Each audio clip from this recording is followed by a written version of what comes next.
如果你嚟過香港，好快就會發現一樣嘢，喺香港生活其實唔一定需要揸車，因為公共交通已經去到一個好方便、好密集嘅程度。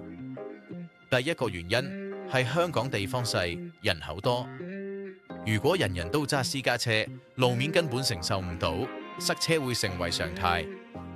所以香港好早已經選擇以公共交通作為城市骨幹，將大部分人流集中喺地鐵、巴士、小巴同電車。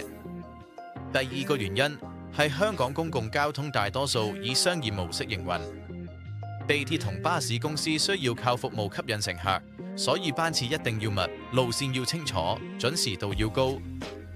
如果服務差，市民自然會投訴或者轉搭其他路線，競爭令整個系統不停進步。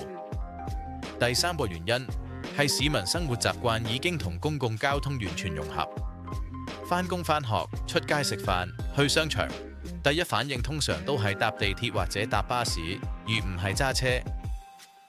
再加上八達通付款方便，轉車時間短，令公共交通成為最省事嘅選擇。公共交通發達，令香港可以支撐高密度生活，同時保持城市流動性。